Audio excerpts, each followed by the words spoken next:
Hi friends, welcome back to Texas Family Life. If you're new here, my name is Christy. I am a Catholic mother of 5 children.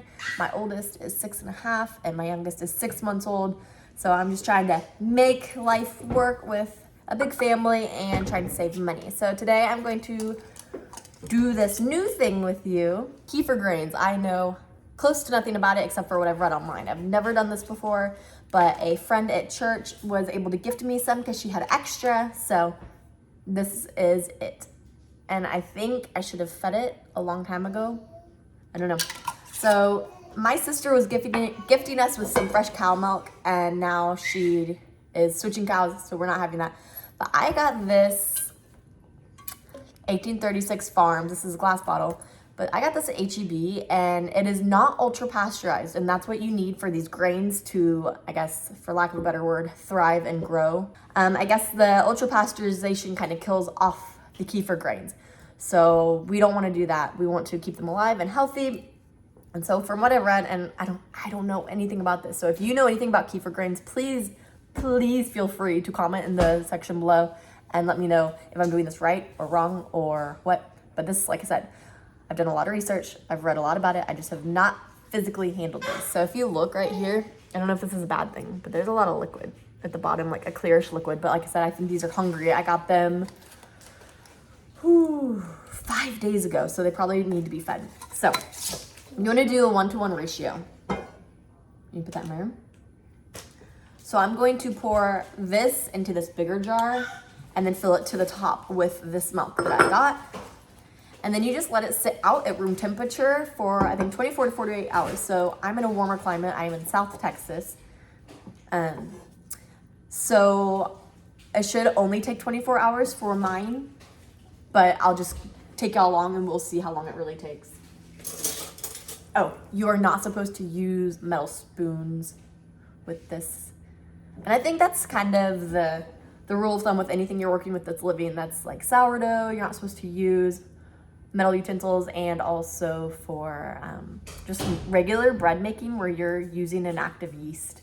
So it's good to have some good wooden utensils on hand. So I'm going to go ahead and open this and pour it into this and see what happens. And like I said, I will take y'all with me with the process and see what exactly happens.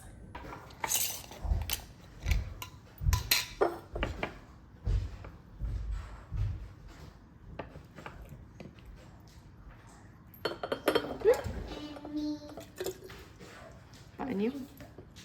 What are you making? Kefir grains. What kefir? It makes kefir, which is like a really healthy yogurty kind of milk for your body. Is that ice cream? All right, so like I said, it's supposed to be a 1-to-1 ratio, but I'm gonna do a little bit extra and see what happens with that.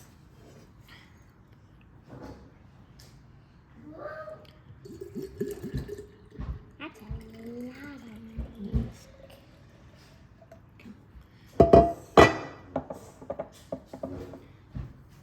And of course, this doesn't fit properly, so I'm gonna use stir it gently.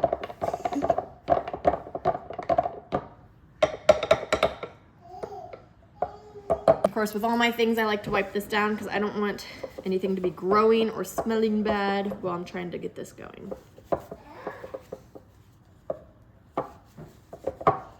So I'm just gonna use a coffee filter to cover this. You just want it to be able to breathe a little bit. You don't want it to be sealed. So I'm just gonna use a coffee filter and a rubber band. And then I'm gonna set that aside and put a timer on it for 24 hours and see how that goes. So I'm just gonna do this, and I'm gonna put the rubber band on. And that way nothing can get in, because I know things like this really love to attract gnats. It's like Joseph. Looks like Joseph.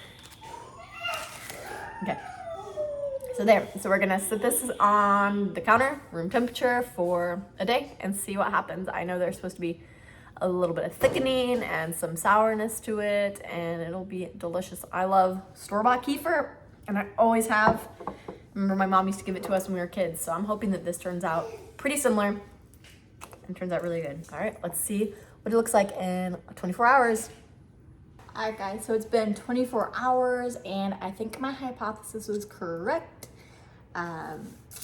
like I said, this can take 24 to 48 hours to set, but in warmer climates, it sets faster, becomes a kefir faster. But like if you shake it, see how thick it is? This was milk with the kefir grains in it. So what we're gonna do is strain it out. And you can either take the kefir grains and put them in a jar with milk and stick them back in the fridge, or you can start the process all over again. And I think I'm going to go ahead and do that. So I'll filter out the kefir grains, and then I'll put the kefir grains into some fresh milk and put this in the fridge. And I'm gonna try it plain, but I hear that's really good in things like smoothies. It'd probably be really good with some granola. It's like, yeah. My little filming buddy is saying hello. Hi, baby. Hi. Mwah. So we're gonna go ahead and filter this out. I'm really excited because I'm a big fan of kefir and yogurt and things like that. So let's go ahead and do that and see how it looks. Yeah, it smells very sour. I can just feel all the people that are like, that's not good. But it is good. It's good. All right, so let's go ahead and filter this. I've got, man, this cheesecloth is over 7 years old and I've still got like a huge roll. So if you ever need cheesecloth, you can go to Hobby Lobby and find it, and it'll last you forever, unless you frequent these things. But it's like that. I'll probably leave it quadrupled to strain it through and filter it, and then that way it'll catch all the kefir grains. And it says you're supposed to like push them a little bit to push all the yogurt through, but I don't want to break them up. I don't know how fragile these things are, so we'll see. So let's do that.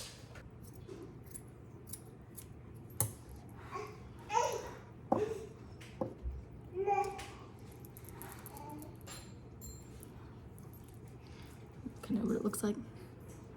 It's chunky. I'm gonna push it in a little bit so that I can just kind of filter it this way.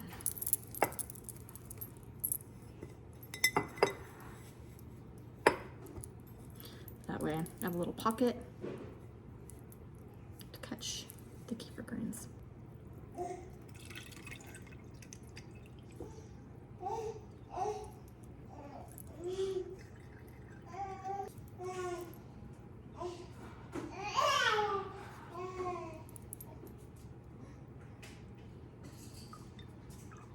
Kind of scraping it with this. I don't have a small wooden spoon. I guess I need to get one.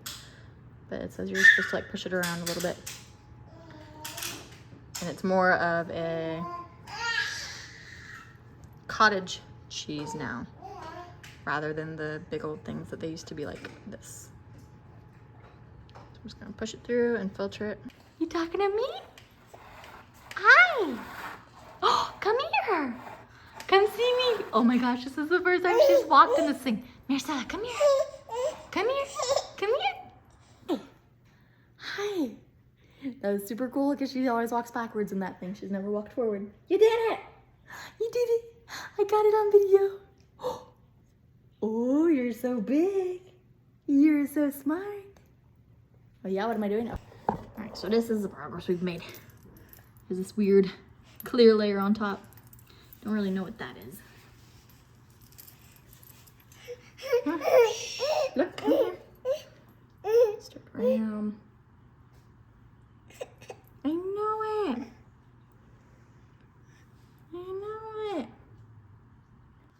All right, so that yellow layer is actually whey. This is from letting it sit like 10 minutes.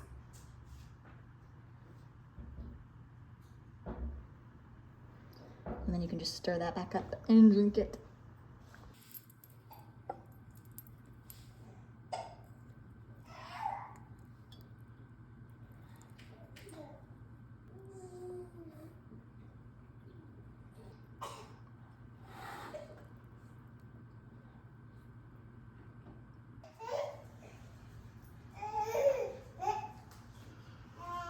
So I hope you liked this video. If you did, please give it a like and subscribe. We love having new visitors here at Texas Family Life.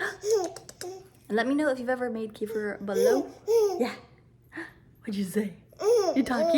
And give me some ideas of what you would make with your kefir if you have made it before. I'd like to try adding some berries sometime, like after you've made the kefir, just adding like, yeah, some blackberries or something. Anyways, I hope you have a blessed rest of your week. And I'll see y'all next time. Say bye. Say bye.